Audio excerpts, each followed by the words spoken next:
Ladies and gentlemen, we're about to begin our webinar. Before that, I have a few housekeeping notes to make before we begin today's program. First, kindly seek your cooperation to fill up the attendance list that will be posted by the Secretariat in the chat box.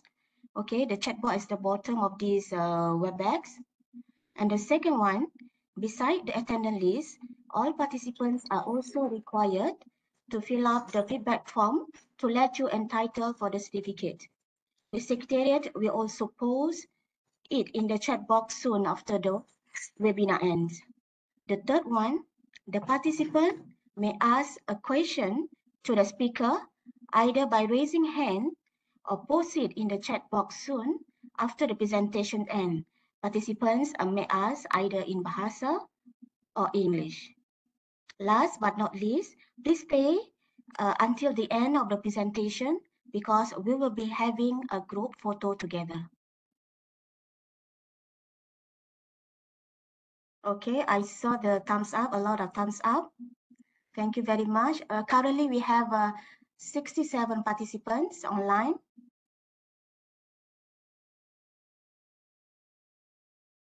Okay, we have Ms. Fariza from GSM on the line also. Okay, I believe we can start the webinar because it's 11 a.m. already, and the speaker also have a meeting after 12. So we will start, begins our webinar now. Assalamualaikum and good morning, ladies and gentlemen. It is my pleasure to be a moderator for this International Scientific Webinar 2023. I'm Azlinda, Science Officer from Department of Standards Malaysia, which is the national standard and accreditation body of Malaysia. I've been here on behalf of the national standards and on behalf of the Persatuan Pegawai Sains Malaysia, PPSM, who's the host of this webinar. We would like to extend a very warm welcome to all participants from Malaysia and also from Indonesia who are joining us today. For those who didn't know yet what is a PPSM, because I mentioned that the host is a Persatuan Pegawai Sains Malaysia, the short form is a PPSM. Let me take opportunity to explain a little bit about PPSM before I pass the floor to the speaker. PPSM was established in 27 October 2021.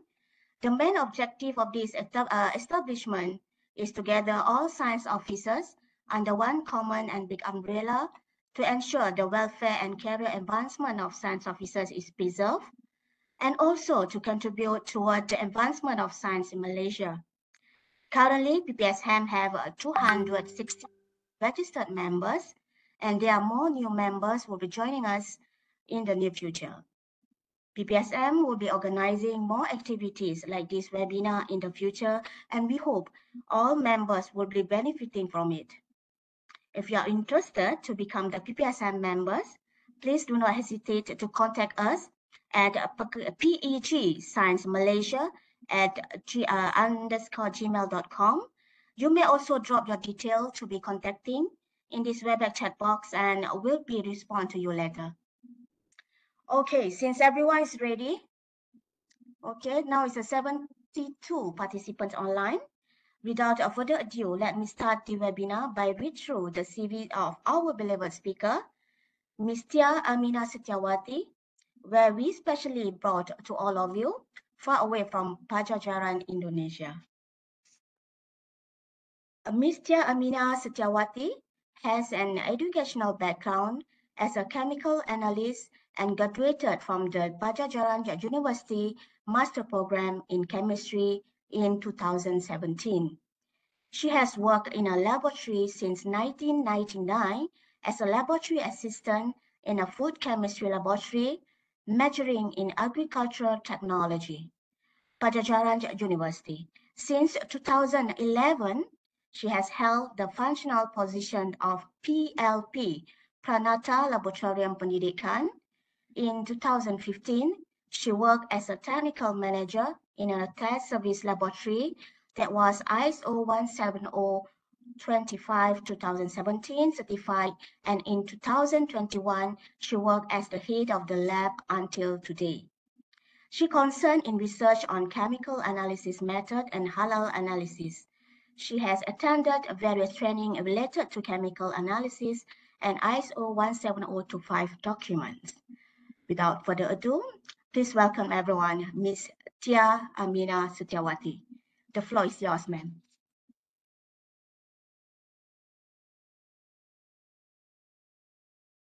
Thank you, terima kasih. Bismillahirrahmanirrahim. Assalamualaikum warahmatullahi wabarakatuh. Is my voice clear?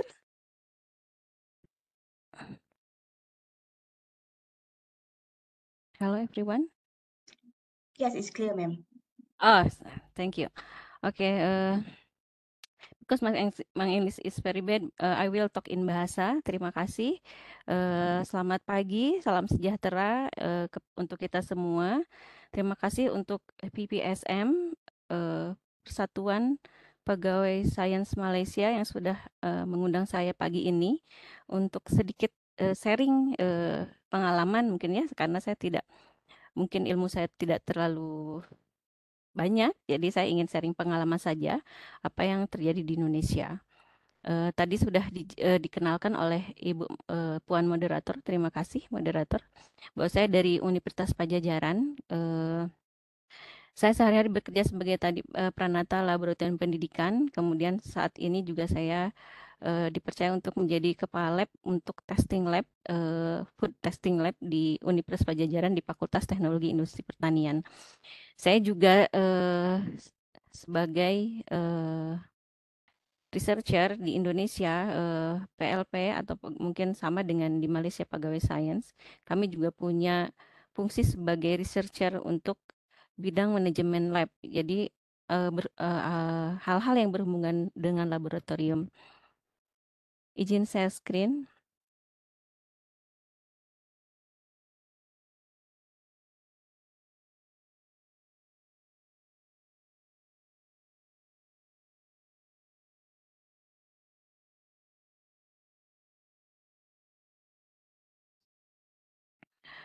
Pagi ini saya ingin membahas tentang quality assurance for testing lab in Indonesia according to ISO 17025 yang memang dikhususkan untuk lab pengujian dan kalibrasi. Saya ingin memperkenalkan, kalau tadi ada PPSM di Indonesia sendiri, ada PPLPI, ada Asosiasi untuk PLP seluruh Indonesia, yaitu PPLPI Perhimpunan Pengelola Laboratorium Pendidikan Indonesia adalah asosiasi untuk para pekerja yang ada di lab. Jadi tidak hanya PLP, PLP itu salah satu jabatan fungsional di Indonesia. Kemudian ada juga laboran dan teknisi lab yang ada di Indonesia. Member kami sudah banyak, itu sekitar hampir 3.000 orang, itu tersebar di seluruh Indonesia, di 332 universitas dan high school. Kemudian tersebar juga di 38 provinsi yang ada di Indonesia dan dinaungi oleh 5 kementerian di Indonesia. Jadi ada beberapa perguruan tinggi universitas itu ada di 5 kementerian ini. Ada Kementerian Pendidikan dan Kebudayaan dan pendidikan tinggi, kemudian ada Kementerian Industri, ada Kementerian Agama, Kementerian Kesehatan, kemudian ada Kementerian Perikanan dan Kelautan. Sedikit memperkenalkan juga PLPI bahwa program kami di Indonesia ada beberapa program yang selalu menjadi program kerja kami selama ke depan. Yang pertama adalah trainingnya terus bisa berhubungan dengan kejabatan fungsional kami sebagai aparatur negara, yaitu misalkan berhubungan dengan kefungsional kami, atau juga sesuai dengan skill yang dibutuhkan oleh masing-masing, karena kami berada di banyak kementerian, di banyak bidang, jadi ada training-training khusus yang memang harus dipunyai oleh seorang PLP atau pekerja lab. Kemudian kami juga bekerja sama dengan lembaga-lembaga profesional untuk sertifikasi profesi, yaitu berhubungan dengan skill yang dibutuhkan. Kemudian kami juga as researcher, kami juga eh, mengembangkan metode-metode atau alat atau merancang bangun alat itu khusus untuk lab. Jadi penelitian kami, riset kami adalah di bidang laboratorium. Kemudian kami juga menyelenggarakan seminar atau workshop untuk laboratorium manajemen. Mungkin nanti kita bisa berkolaborasi PWSM dengan PPLP untuk webinar atau seminar di masa mendatang. Kemudian kami juga punya publikasi, punya beberapa scientific journal yang memang dikelola oleh PLP dan dikhususkan untuk bidang-bidang yang berhubungan dengan lab. Ya, itu sebetulnya tidak tidak hanya PLP, baik mitra kami utama dosen atau mahasiswa boleh juga untuk publikasi di scientific journal kami. Ini ada beberapa foto kegiatan kami. Kami juga saat ini memang seluruh program kami dilaksanakan sesuai dengan jadwal yang telah kami buat biasanya per tahun dan kemudian dalam waktu ke depan. Saya ingin setelah perkenalan ini saya ingin langsung ke inti dari pembicaraan kita hari ini, yaitu tentang quality assurance di Indonesia. Di Indonesia sendiri tentang standarisasi itu sudah diatur oleh undang-undang yang diatur oleh undang-undang diatur oleh suatu badan yang dinamakan Badan Standarisasi Nasional. Sebetulnya standarisasi di Indonesia itu sudah mulai dari sebelum kami merdeka ya. Seperti diketahui bahwa kami baru merdeka tahun 1945, bahwa saat itu memang perdagangan untuk kepentingan perdagangan kolonial Belanda saat itu di tahun 1928 sudah mendirikan regulasi tentang standarisasi ini. Kemudian dikukuhkan dalam undang-undang baru beberapa tahun kemudian setelah kami merdeka, yaitu tahun 91. Nanti Badan Standarisasi Nasional ini yang akan menjadi acuan dan untuk aturan yang ada, standarisasi yang ada di Indonesia. Di BSN sendiri ada beberapa bidang dan ada beberapa lembaga lain yang menjadi apa ya, penyentangan untuk bisa menstandarkan atau membuat standar yang untuk hal-hal yang berhubungan dengan maupun produk ataupun proses. Salah satunya adalah ada KAN, ada Komite Akreditasi Nasional, yaitu suatu badan yang bertugas untuk mengakreditasi yang semutu di Indonesia, yaitu berhubungan dengan lembaga inspeksi, lembaga sertifikasi, kemudian ada juga lembaga validasi atau penyelenggara uji prosensi dan lab. Lab ini nanti jika ingin diakreditasi biasanya harus mengajukan ke KAN, ke Komite Akreditasi Nasional ini untuk beberapa skema tertentu. Kemudian KAN juga sudah terrekognisi baik regional maupun internasional, karena apa yang diajukan biasanya diajukan juga ke standar yang lebih tinggi, yaitu regional atau internasional. Komite Akreditasi Nasional ini mempunyai tugas dan tanggung jawab di bidang akreditasi, penilaian kesesuaian, dan berdasarkan Undang-Undang Nomor 20 Tahun 2014 ini, bahwa standarisasi dan penilaian kesesuaian menjadi tanggung jawab BSN yang bertanggung jawab khusus penuh terhadap di bawah Presiden. Kemudian salah satunya KAN ini memberikan akreditasi ISO 17025 khusus untuk lab pengujian dan kalibrasi kepada seluruh laboratorium pengujian atau kalibrasi yang ada di Indonesia. Kan ini merupakan representatif mewakili Indonesia dalam forum kerjasama internasional maupun regional, itu misalkan di IAF, ya di International Accreditation Forum, kemudian International Laboratory Accreditation Corporation (ILAC), kemudian di Asia Pasifik juga menjadi perwakilan di asosiasi akreditasi yang ada di dunia atau maupun di regional. Kemudian dalam struktur organisasinya, BSN juga dibantu oleh SNSU, Standar Nasional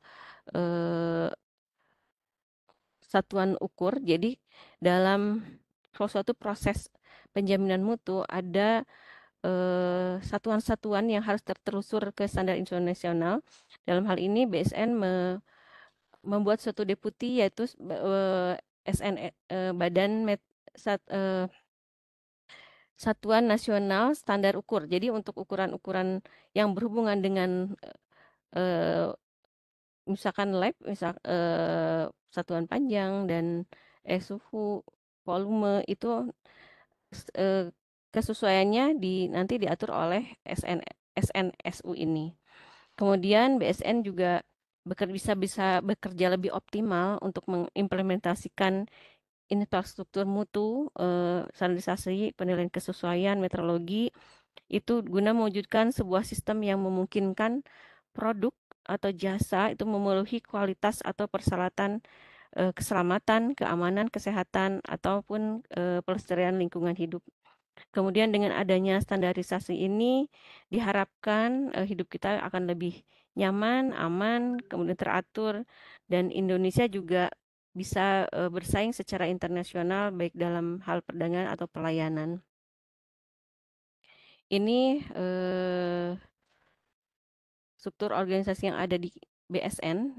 Ini ada BSN yang tadi saya silakan, ada deputi ke standar pengukuran, kemudian nanti di bawahnya juga ada KAN yang bertugas untuk mengakreditasi lab-lab atau lembaga kesesuaian, penilaian kesesuaian. Sesuai dengan Undang-Undang Nomor 20 Tahun 2014, bahwa standarisasi dan penilaian kesesuaian itu merupakan kebijakan nasional yang nanti setiap lembaga akreditasi atau lab yang berhubungan dengan pengukuran, pengujian, atau kalibrasi itu harus diakreditasi oleh KAN. KAN sendiri ada di bawah BSN yang tetap menjaga bahwa standarisasi tetap bisa dijalankan khususnya untuk lab-lab yang mengacu kepada ISO ataupun standar tertentu yang sesuai dengan regulasi tertentu. Untuk testing lab di Indonesia sendiri bisa dilaksanakan oleh lembaga-lembaga pemerintah seperti balai-balai penelitian atau di kementerian. Kemudian universitas juga di Indonesia banyak yang sudah melaksanakan melayani pengujian. Kemudian juga kami juga ada private sektor, yaitu sektor swasta juga diperbolehkan untuk bisa melayani pengujian ataupun kalibrasi. Di Indonesia sendiri banyak universitas telah mengakreditasikan labnya, yaitu sesuai dengan ISO 17025 ini. Sehingga lab-lab yang sudah terakreditasi ISO 17025 ini dapat melaksanakan pengujian dan standarnya sudah memenuhi standar internasional. Jadi selain tugas utama kami di universitas yaitu melayani pendidikan, misalkan untuk student, untuk praktikum dan penelitian, kami juga melalui pengabdian kepada masyarakat, kami juga dituntut untuk bisa dapat melayani masyarakat. Nah, lab ini adalah salah satu pintu gerbang untuk bisa berkomunikasi dengan masyarakat, yaitu salah satunya dengan melalui penerapan ilmu yang ada di universitas ataupun dengan melayani pengujian. seperti halnya misalkan di lab saya itu pengujiannya di bidang pangan dan hasil analisis dari kami, karena kami sudah terakreditasi ISO 17025, itu hasilnya bisa digunakan oleh, misal di kami itu ada UMKM ya, ada unit usaha misalkan untuk tadi khususnya di bidang pangan, yang ketika akan mendaftarkan eh, perizinan untuk misalkan bisa masuk ke dalam retail atau berjualan atau mungkin suatu saat bisa ekspor, itu biasanya kami ada perizinan tertentu dan salah satunya membutuhkan pengujian pengujian yang harus dilaksanakan oleh lab yang terakreditasi. Jadi lab di universitas menjadi eh, salah satu pilihan untuk bisa em, mendukung dari tadi proses perizinan yang bisa dilakukan oleh para UMKM ataupun industri kecil. ISO 17025 ini mungkin sudah tidak asing ya saya rasa di Indonesia baik pun di Malaysia, bahwa ini adalah khusus untuk lab pengujian dan kalibrasi, merupakan suatu quality management system yang memungkinkan bahwa lab dapat menunjukkan bahwa mereka mengoperasikan kegiatannya itu sesuai dengan standar tertentu dan secara kompeten memproduksi data yang valid sehingga dapat meningkatkan kepercayaan masyarakat atau konsumen bahwa kami bekerja dengan baik, kita bekerja dengan baik gitu. Dan sudah mengacu kepada standar nasional maupun internasional. Kemudian manajemen sistem quality management system ini juga membantu memfasilitasi kerjasama antar lab dan badan lain dan menghasilkan penerimaan hasil yang lebih luas antar negara. Jadi dimungkinkan ketika kita sudah mempunyai hasil analisis dari suatu lab yang sudah terakreditasi, itu harusnya bisa diterima dimanapun karena standar yang digunakan adalah standar internasional.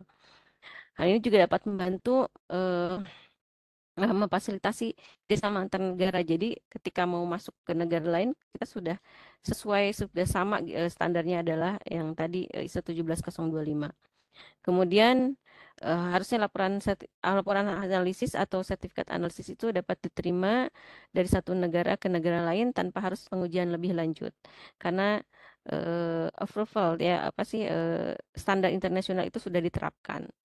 Dan hal ini juga diharapkan dapat meningkatkan untuk produsen ya, untuk dapat meningkatkan perdagangan internasionalnya, karena tadi bahwa sudah dibuktikan hasil pengujian yang oleh lab yang telah terakreditasi ISO 17025. Tujuan dan manfaat akreditasi untuk lab, karena banyak juga yang mungkin masih merasa bahwa akreditasi itu tidak terlalu penting ya, bahwa sebetulnya banyak tujuan dan manfaatnya, banyak manfaatnya untuk akreditasi ini. Yang pertama adalah peningkatan dan pemeliharaan lab. Jadi lab lebih teratur biasanya karena kita sudah mengacu ke standar tertentu yang sudah dinyatakan dalam dokumen dan kemudian kita implementasikan dalam kegiatan sehari-hari dalam melayani konsumen. Kemudian perbaikan berkelanjutan, karena intinya dari ISO ini adalah perbaikan berkelanjutan. Karena saya rasa eh, walaupun kita menuju kesempurnaan pasti selalu ada celah untuk sesuatu yang belum sempurna gitu. Jadi dengan adanya akreditasi ini memacu kita lab, kita terus melakukan perbaikan yang berkelanjutan. Kemudian manfaat lain adalah meningkatkan kepercayaan dan kepuasan pelanggan, kepercayaan diri juga untuk lab bahwa kita sudah sesuai dengan standar. Kemudian itu juga akan meningkatkan kepuasan pelanggan bahwa hasil analisis kita sudah valid dan dapat digunakan dalam ke hal yang lebih luas gitu. Kemudian dengan adanya akreditasi ini kita juga dapat pengakuan internasional karena nanti ISO ini sudah diterapkan internasional, eh, pengakuan yang akan didapatkan itu tidak hanya dalam regional saja. Misalkan kami di Indonesia, harusnya itu juga dapat diakui secara internasional. Saya ingin memberikan ilustrasi sedikit bahwa lab karena kita memproduksi data, datanya itu yang diharapkan adalah valid, valid itu akurat dan teliti, kemudian sehingga dapat digunakan oleh pelanggan dan bisa memuaskan pelanggan dan pemangku kepentingan di saat ini. Memang selain tadi untuk menguji produk-produk yang di luar dari universitas lab sendiri, kami juga bisa digunakan datanya itu bisa data valid itu bisa digunakan juga untuk penelitian ataupun nanti publikasi. Nah, data ini dalam memproduksi data ini itu dipengaruhi beberapa beberapa faktor, yaitu dimulai dari personilnya sendiri, sumber daya manusianya, kemudian apakah dia harus sudah memenuhi kualifikasi tertentu melalui pelatihan dan sertifikasi, kemudian eh, jika dia sudah tersertifikasi sebagai personil yang kompeten, dia juga dapat menunjang dari hasil atau data yang dihasilkan oleh lab. Kemudian yang lainnya adalah infrastruktur, tentu saja alat dan bahan dan metode yang digunakan sangat sangat mempengaruhi data yang dihasilkan oleh lab. Kemudian dari semua misalkan tadi persyaratan sumber daya yang telah di disiapkan itu dibutuhkan suatu sistem manajemen mutu yang memang untuk bisa dapat secara simultan, secara berkelanjutan itu mengacu kepada suatu acuan tadi standarnya ISO 17025 sehingga dapat menghasilkan data yang valid. Basic konsep dari penjaminan mutu lab itu yang pertama adalah akreditasi tadi secara pengacuan secara formal ya dari lembaga lain yang memang kompeten. Jadi kita dapat juga pengakuan ini melalui akreditasi karena kita tidak bisa mengklaim bahwa data kita bagus, baik, valid kalau tidak ada pengakuan dari lembaga yang kompeten yang memang terkait dengan bidangnya. Kemudian tadi akreditasi yang kedua itu kompetensi dari eh, yang ada di lab yang mempengaruhi data. Di sini ada skill, ada knowledge, ada attitude dari para personilnya, dimulai dari analis dari atas dari kepala sampai analis, kemudian juga konsistensi dari maintenance dan perbaikan berkelanjutan. Kemudian ini juga berbasis waktu dan dinamika iptek ya, karena saat ini mungkin walaupun masih banyak metode-metode yang memang sudah lama, tapi sekarang sudah banyak improve juga dengan teknologi terbaru, di mana si metode-metode itu dapat menghasilkan yang lebih baik, misalkan dalam hal limit deteksi ataupun hal lain, kecepatan atau tema-tema isu lingkungan juga sudah menjadi salah satu masukan untuk dapat improvement dari teknologi yang digunakan. Kemudian konsepnya adalah bahwa dengan adanya quality assurance ini semuanya terkendali, dipantau dan didesain atau diprogram menggunakan tools atau acuan mutu yang relevan. Itu melalui QA dan QC.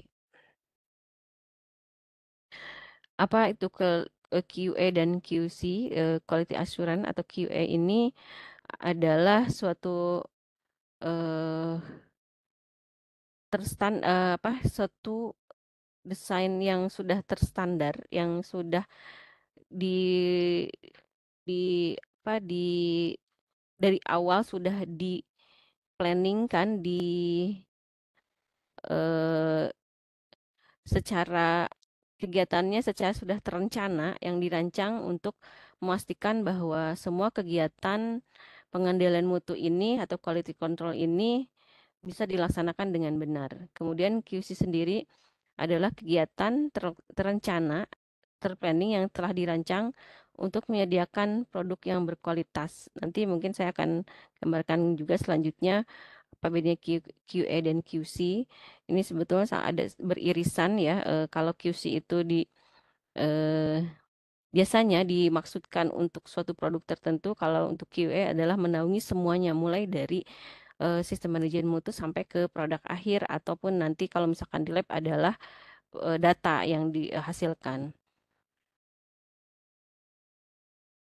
Inti dari manajemen mutu adalah di kami itu namanya PDCA ya, Plan, Do, Check, Action. Jadi mulai dari identifikasi proses pengujiannya seperti apa yang ada di lab, kemudian menggunakan teknik pengujian yang dibuat dalam diagram proses, kemudian dipilih dan diuji standar atau menggunakan sampel kontrol.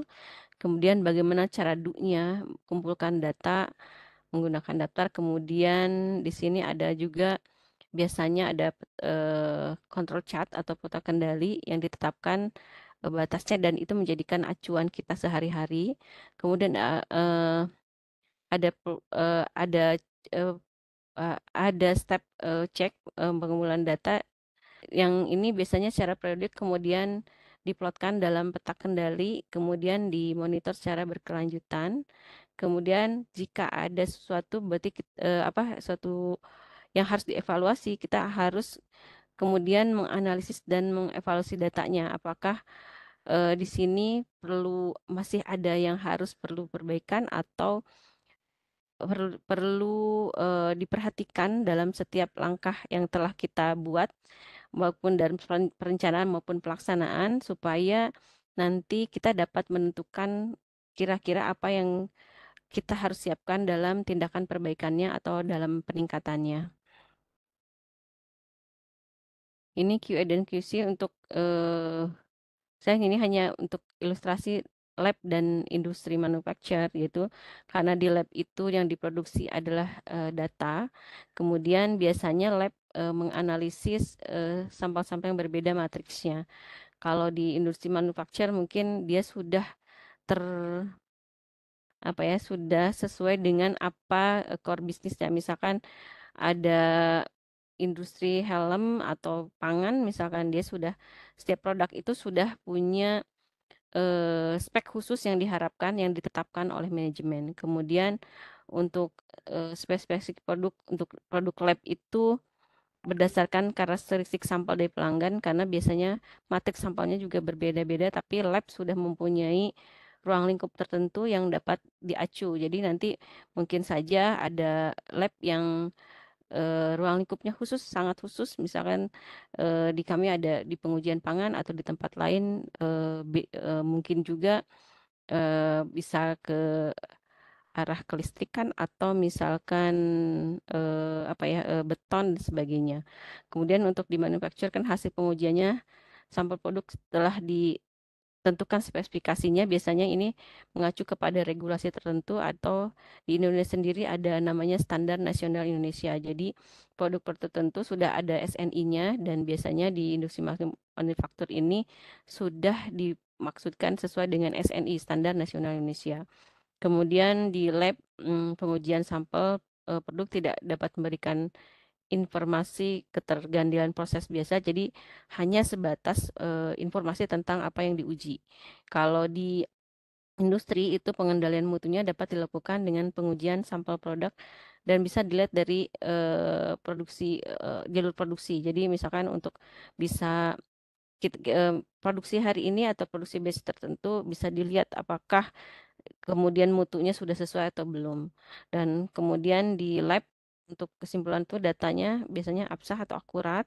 Indikator ini merupakan suatu indikator mutu bahwa sampelnya atau produk yang diuji. Tapi lagi-lagi kalau di lab itu tidak bisa menentukan apakah dia sudah bisa memenuhi standar mutu atau tidak karena hanya menampilkan data yang dianalisis saja. Jadi hanya kita menerima sampel, kemudian kita mengeluarkan hasilnya sesuai dengan apa yang telah kita analisis.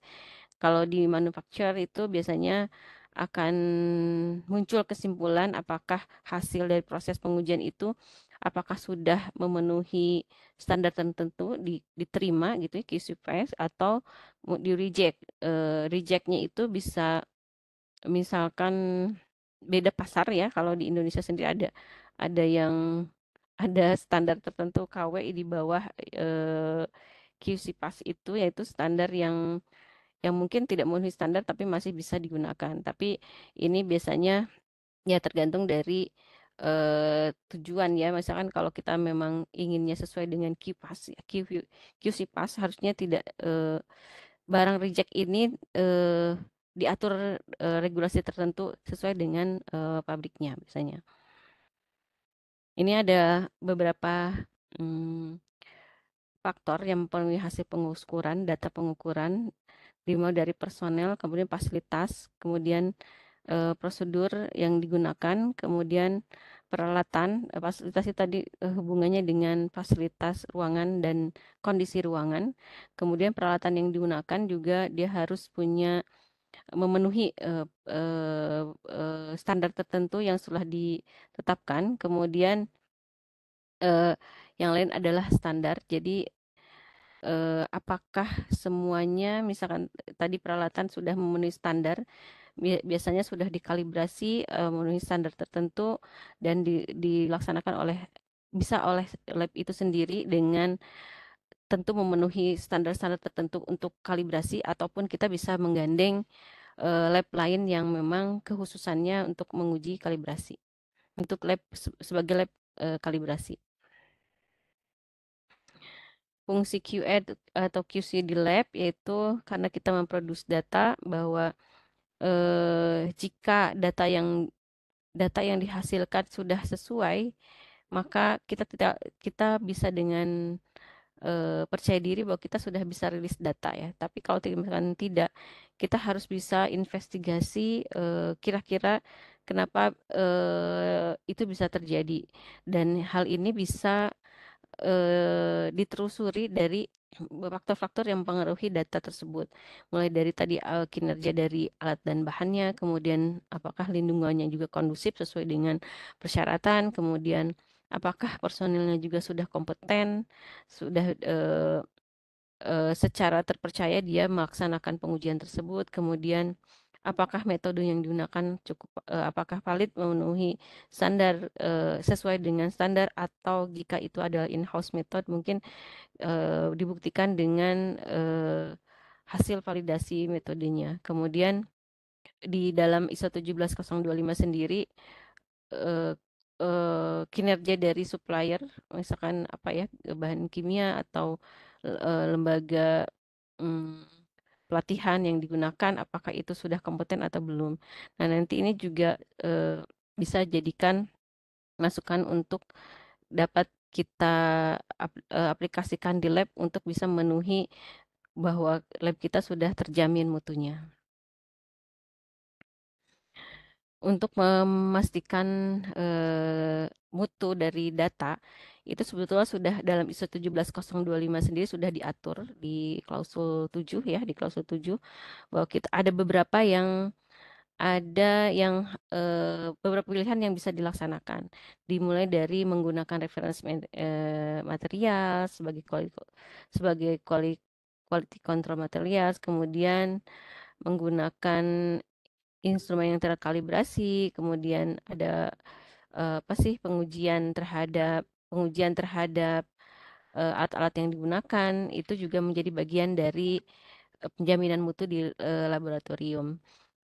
Ini ada beberapa, tapi tidak semua lab itu bisa digunakan bisa mengaplikasikan semua ini. Jadi tidak, walaupun beberapa sangat penting di sana, misalkan ini ya, ada beberapa, jika kita ingin membandingkan uji banding dengan lab, paling mudah itu kita ikut uji profisiensi. Tapi jika tidak ada lembaga uji profisiensi yang menyelenggarakan uji banding atau uji proficiency terhadap satu sampel, kita bisa menggunakan intra-laboratory comparison ya, kita bisa melakukan uji banding antar lab itu, tapi dengan memenuhi syarat-syarat tertentu karena ada beberapa persyaratan sampel yang harus disiapkan sehingga ketika kita menyelenggarakan uji banding, misalkan kita labnya dari sampelnya dari kita, sampel yang kita kirim ke lab lain, kemudian diuji juga, kemudian kita perbandingkan itu sudah sama tidak berubah. Jadi jangan sampai kita sudah uji banding tapi sampelnya tidak stabil sehingga ketika diuji di kita dan di lab lain itu berbeda. Kemudian lab juga harus menggunakan teknik-teknik yang relevan tadi ya, metode-metode. Tapi ini sebetulnya jika tidak menggunakan metode standar, kita tetap bisa menggunakan in-house method, tapi tetap bisa harus dibuktikan dengan validasi metode. Kemudian di sini juga beberapa teknik ini yang ada di sini bisa overlaps ya, tapi tetap sesuai dengan kepentingannya, penggunaan dan kepentingan yang kita gunakan.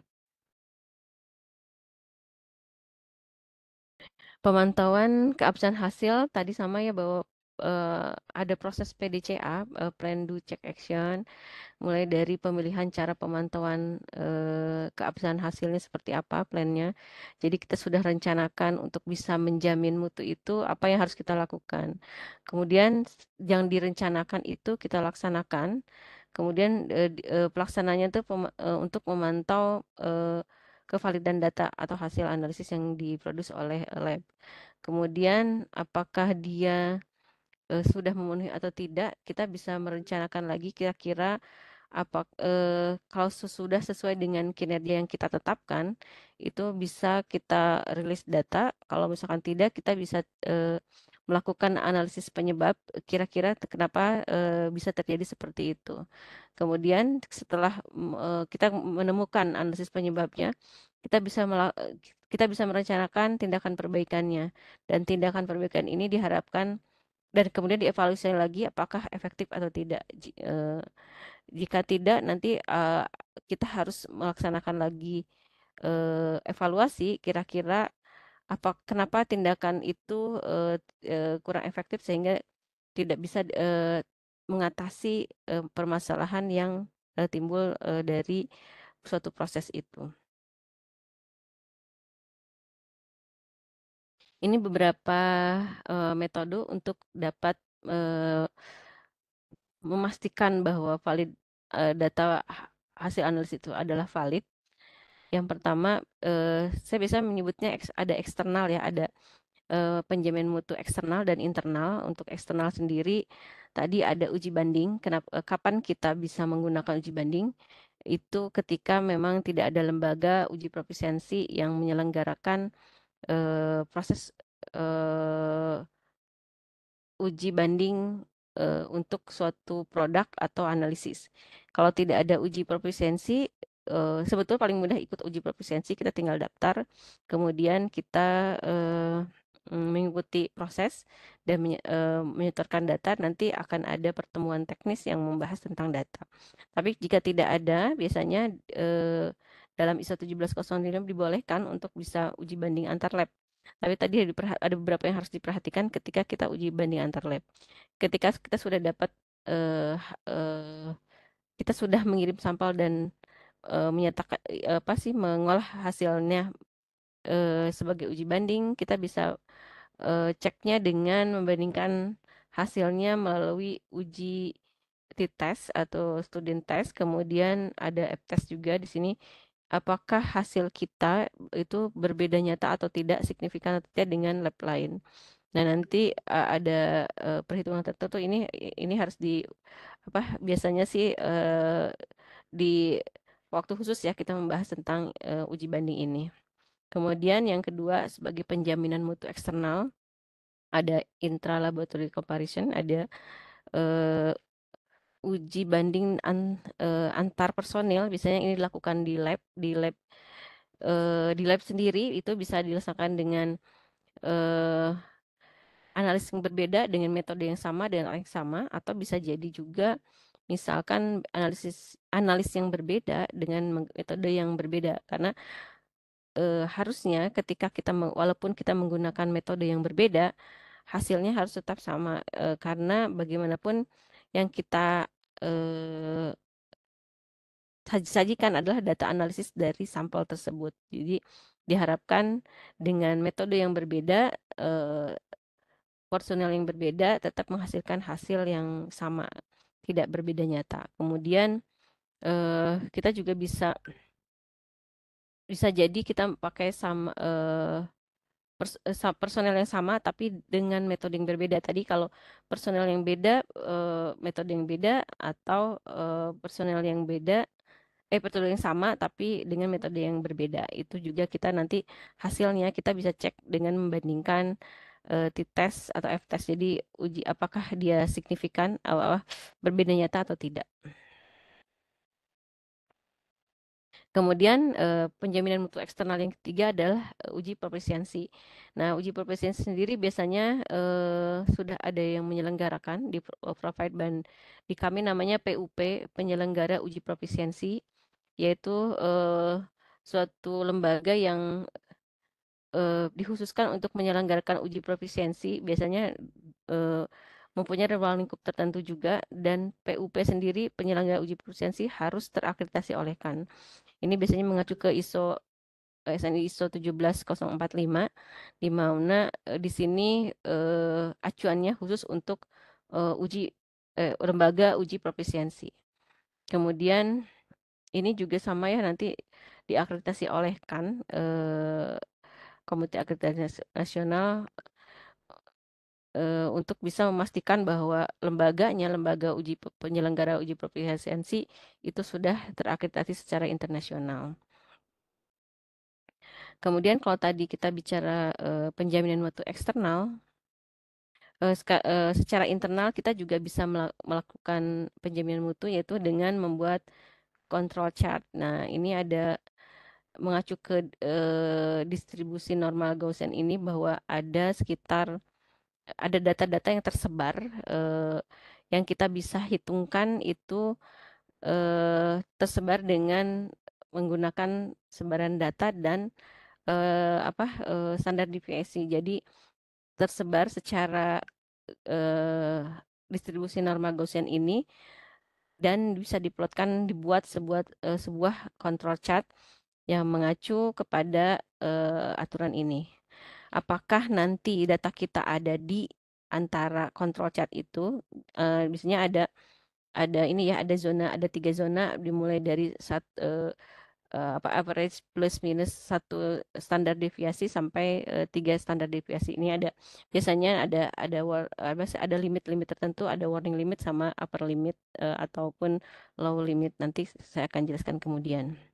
Ini ideal control chart, bahwa pengujian yang kita lakukan, jadi kita menguji sampel-sampel kita setiap durasi tertentu, misalkan bisa ikutkan dengan sampel biasa yang kita analisis, misalkan hari ini saya analisis kadar air, control chart juga ikut dengan sampel untuk diuji, kemudian kita plotkan ke dalam chart ini. Kita sudah punya chart yang tertera ada lower control limit sama upper control limit.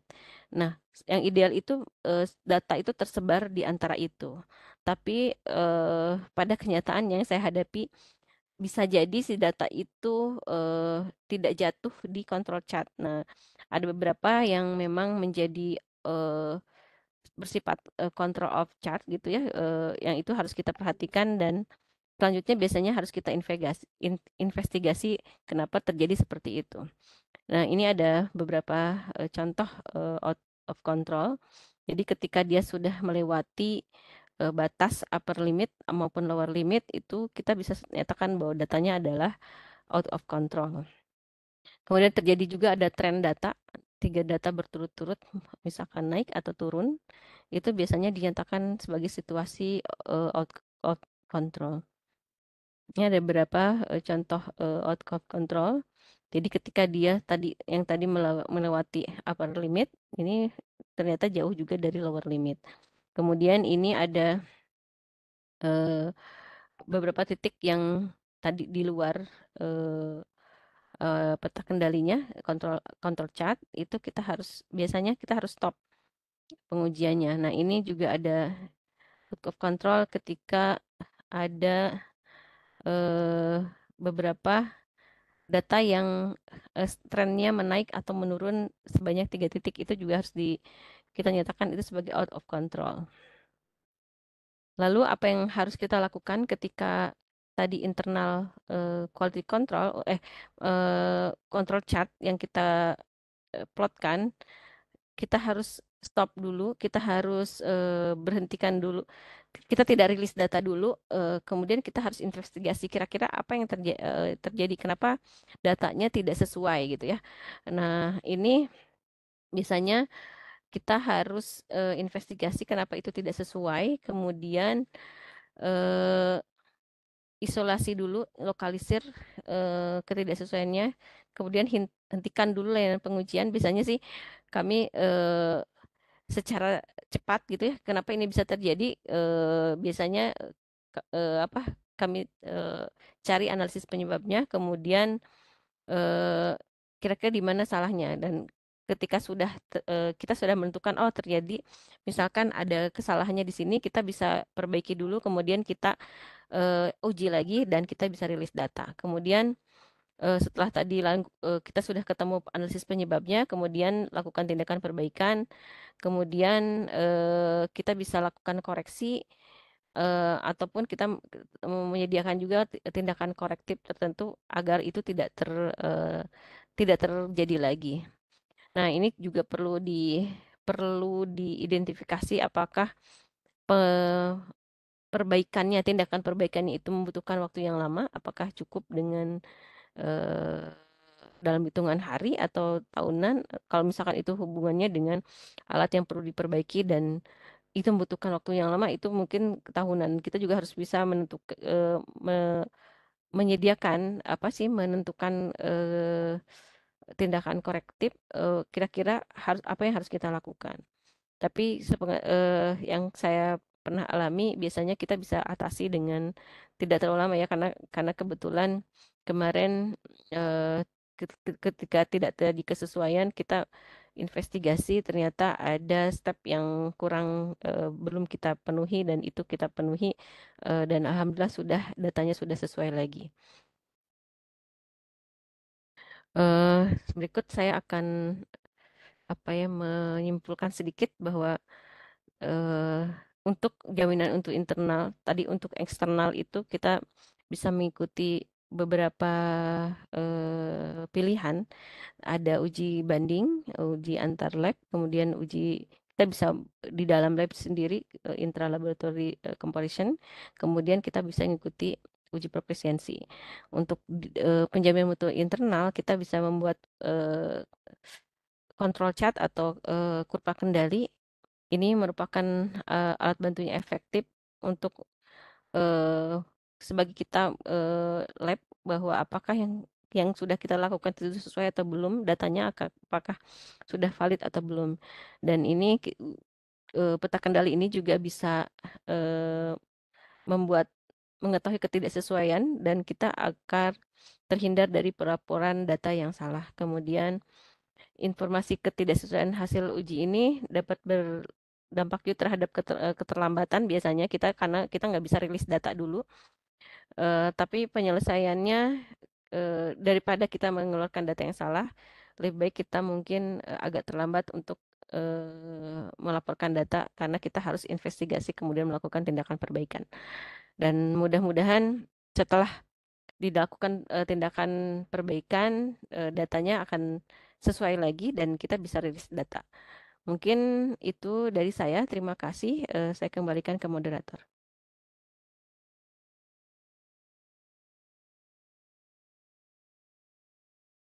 Thank you very much, Ibu Tia, for an interesting talk. Now, if anyone has any questions, please raise your hand, or you can post it in the chat box now.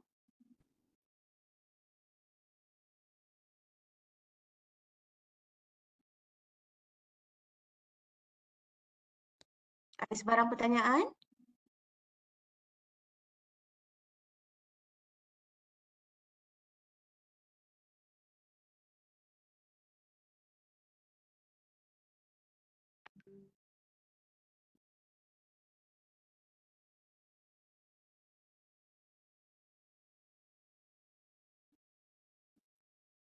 Adakah yang ingin bertanya dengan Ibu Tia? Dalam bahasa pun tak ada masalah. Nak dalam bahasa Inggeris pun tak ada masalah.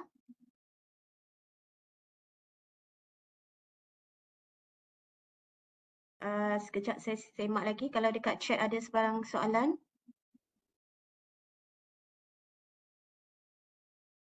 Nampaknya tiada, Ibu Tia. Okay. Okay. Looks like all participants clearly understand your presentation, Ibu Tia.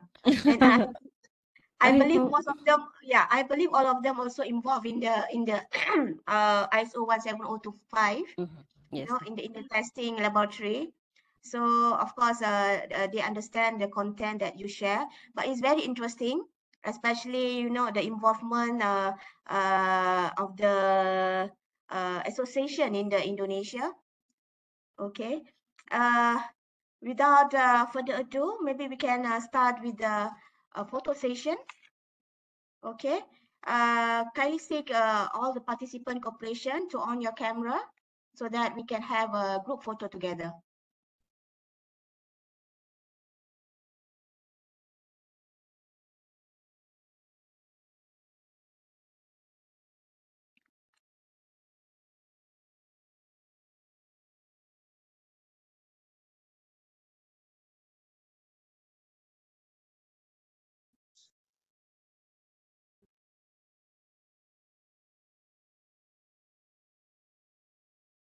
Zakwan, you will take the picture, right?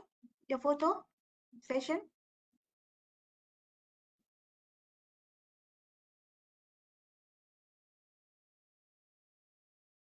Okay, just smile because I don't know. There's a few page now. So just smile, okay?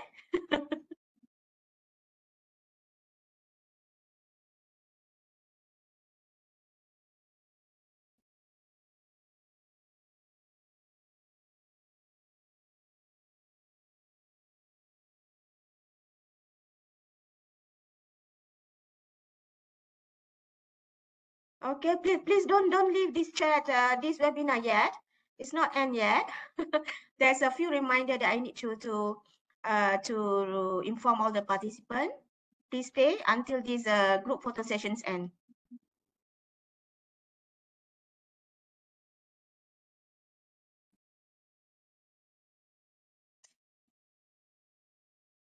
Because we have 102 participants, so there's a few pages.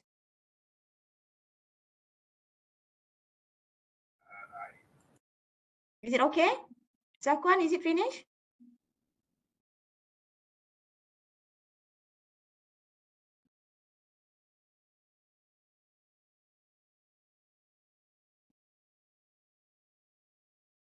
Okay, done. Photo session. Okay, well, this webinar already arrived at the end. I believe all participants have gained a lot of information from this study session since all of you, I believe, involved in this testing laboratory. Like what? There's a few question.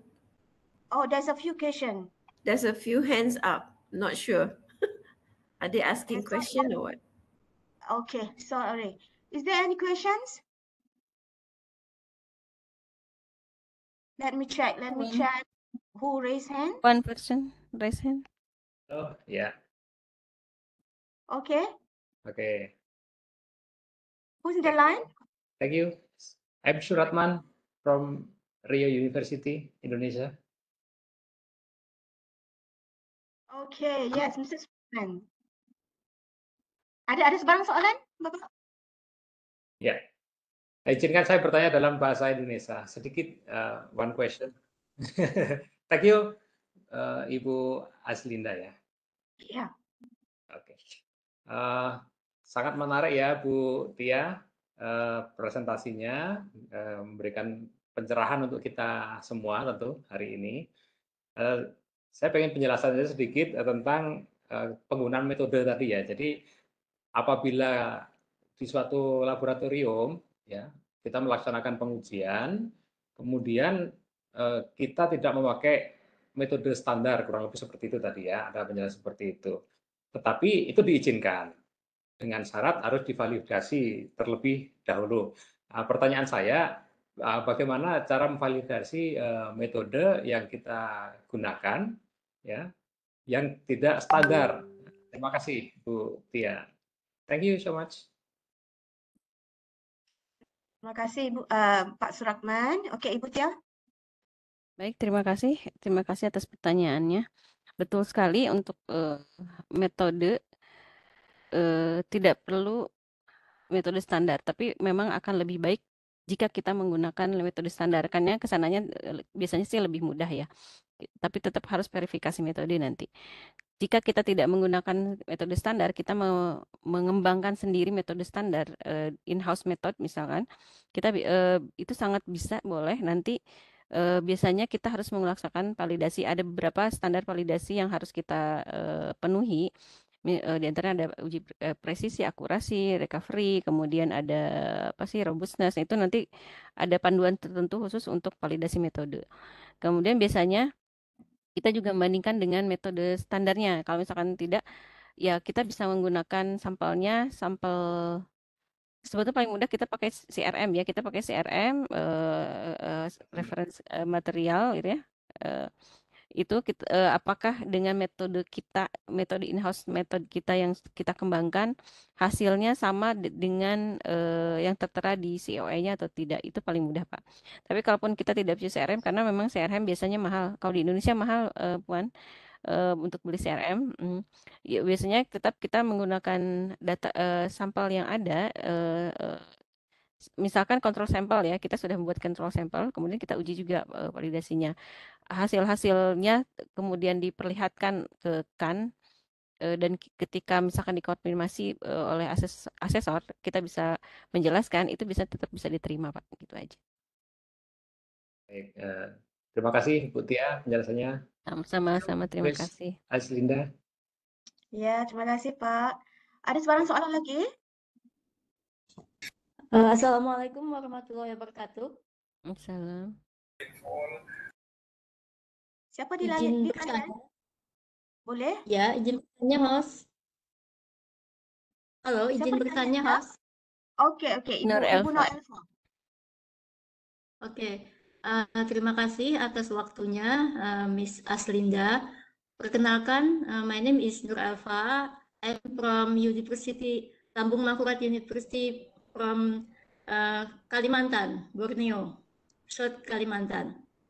Yang ingin saya tanyakan kepada Bu Tia, kebetulan beliau juga rekan kami, apakah saya ini kebetulan di laboratorium pendidikan, pelayanannya kebanyakan praktikum kepada mahasiswa, apakah itu juga, sedangkan di lab Bu Tia itu kan pengujian ya, apakah untuk laboratorium pendidikan itu diperlukan juga ISO 17025? Terima kasih, itu saja. Wassalamualaikum warahmatullahi wabarakatuh. Assalamualaikum warahmatullahi wabarakatuh. Ya, dipersilakan Ibu. Baik, terima kasih. Terima kasih pertanyaannya, Bu Nur Elfa. Saya rasa untuk lab pendidikan tidak perlu untuk apa ya mengacu ke ISO 17025, karena setahu saya ISO 17025 itu khusus untuk lab pengujian dan kalibrasi. Tapi jika misalkan labnya ingin tetap mengaplikasikan, itu baik sekali ya, karena ada beberapa jaminan yang bisa kita kita jaminkan ke dalam ini. Misalnya pelanggannya adalah mahasiswa praktikum. Jadi mahasiswa walaupun dia praktikum tapi datanya sudah valid gitu, karena kita sudah sudah mengaplikasikan apa yang ada di 17025. Dan tentu saja tadi data-data ini tadi untuk praktikum itu sangat baik juga untuk penelitian ya, karena penelitian juga sekarang data-datanya digunakan untuk publikasi internasional. Dan beberapa yang saya tahu, ada beberapa jurnal publikasi, mereka menanyakan apakah metodenya sudah divalidasi atau alatnya sudah terkalibrasi atau belum, dan itu juga sebetulnya itu dipersyaratkan juga di ISO 17025. Jadi kalaupun tidak belum diakreditasi sebagai lab pengujian, prinsip-prinsipnya masih bisa diaplikasikan untuk lab pendidikan maupun lab penelitian, karena bagaimanapun itu akan memproduksi data yang bisa digunakan untuk baik untuk internal misalkan untuk praktikum dan untuk eksternal misalkan untuk publikasi ilmiah. Dan saya rasa itu juga jadi pengalaman yang baik untuk mahasiswa untuk mengetahui bagaimana suatu lab bisa berjalan sesuai dengan standar internasional. Mungkin itu. Terima kasih.